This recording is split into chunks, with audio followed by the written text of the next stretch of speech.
సూర్యాపేట జిల్లా అన్నారంలో కలకలం రేగింది. పెట్రోల్ పోసుకుని రైతు కుటుంబం ఆత్మహత్య యత్నం చేసింది. ఐకేపీ ధాన్యం కొనుగోలు కేంద్రం దగ్గర ఘటన జరిగింది. ధాన్యం బాగోలేదని మిల్లు యాజమాన్యం వెనక్కి పంపింది. క్వింటాలకు 7 కిలోల తరుగు తీసేస్తేనే దిగుమతి చేసుకుంటామని చెప్పారు.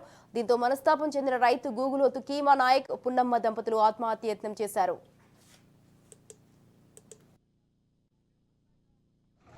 ఎంత అంటారంటే 3 కిలోల చొప్పున అయితే ఒప్పిస్తాం.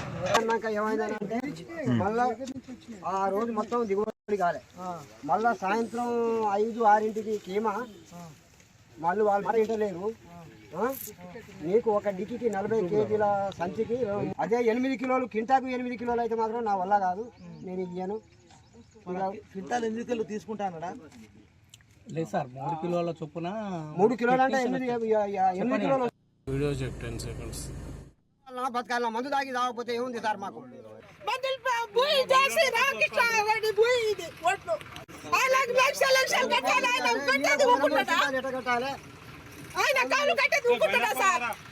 ఏం బాగుపడతాం ఇక మేము మందు తాగి తాగకపోతే ఏముండదు సార్. రైట్, ఈ విషయంపై మరింత సమాచారాన్ని మా ప్రతినిధి కిరణ్ ఫోన్ లైన్ లో ఉన్నారు. కిరణ్ చెప్పండి, పెట్రోల్ పోసుకుని అయితే రైతు కుటుంబం ఆత్మహత్యం చేసింది. దీనికి సంబంధించి మీ దగ్గర అప్డేట్స్ ఏంటి?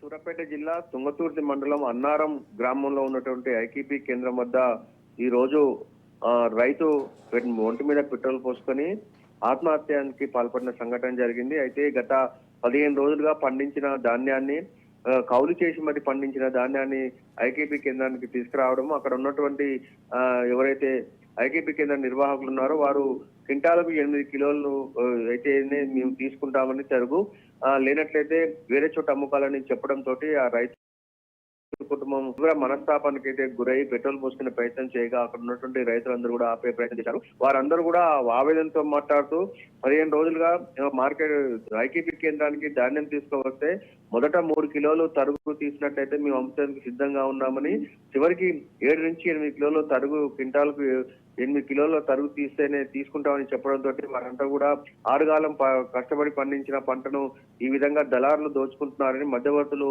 ఈ విధంగా మాట్లాడడంతో వారు తీవ్ర మనస్తాపానికి అయితే గురయ్యారు. మొత్తానికైతే గత కొద్ది రోజులుగా ఉమ్మడి నల్గొండ జిల్లా వ్యాప్తంగా ఐకేపీ కేంద్రాల్లో రైతులకైతే తీవ్ర ఇబ్బందులు అయితే తప్పట్లేదు. ఒక పక్క తేమ శాతం ఎక్కువ ఉందని 17 కంటే ఎక్కువ శాతం ఉందని ధాన్యాన్ని కొనకపోగా, అదే విధంగా మధ్య ఉన్నటువంటి దళారులు క్వింటాలకు 8 కిలోలు తరుగు తీసి తీసుకుంటామని చెప్పడంతో రైతులంతా ఆవేదన చెందుతున్నారు. మొత్తానికైతే ఈ వ్యవహారం పట్ల అధికారులు స్పందించాల్సిన అవసరం ఉంది.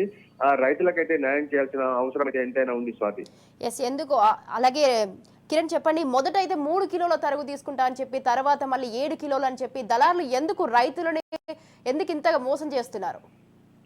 అయితే రైతులు ఏదైతే ఈ సంవత్సరం పంట పండిందో వారంతా కూడా తమ గ్రామాల్లో ఉన్నటువంటి ఐకేపీ కేంద్రాలకు ధాన్యాన్ని తీసుకువస్తున్నారు. నెలలు గడిచినప్పటికి కూడా రైతు తీవ్ర మనోవేదనకు గురయ్యి ఇటు తేమ శాతం భరించలేక ఇటు మార్కెట్ లో ధాన్యము కొనేవారు లేకపోవడంతో చివరికి 2 రోజులు గడిచినప్పటికి కూడా ధాన్యము అమ్ముడు పోతుందా పోదా అన్న బాధతోటి వారందరూ కూడా 3 కిలోల తరుగు అయితే ఒప్పుకున్నారు. చివరికి వారు క్వింటాలకు 7 కిలోల నుంచి 8 కిలోలు తరుగు ఇస్తేనే మేము మిల్లర్లకు ఒప్పచెప్తామని మొదలున్నటువంటి ఐకేపీ కేంద్రం నిర్వహించిన నిర్వాహకులతో పాటు కొంతమంది దళారులు వారిని మోసానికి గురి చేయడంతో అయితే రైతులందరూ కూడా తీవ్ర ఇబ్బందులు అయితే పడుతున్నారు.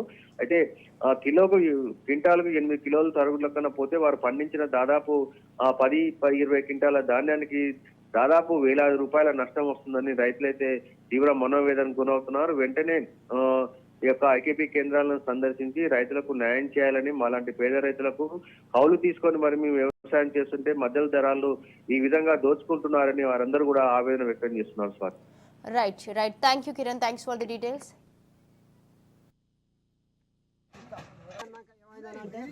మళ్ళా ఆ రోజు మొత్తం దిగుబడి కాలే.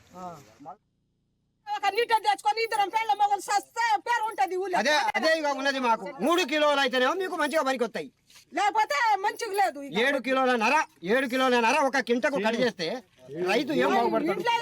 మందులు పూజలు చేసి ఇట్లా పరిష్కారం వచ్చింది. 7 కిలోలు 8 కిలోలు కింటా కంటికి మేము ఏమి ఇస్తాం? మేము ఏం బాగుపడతాం?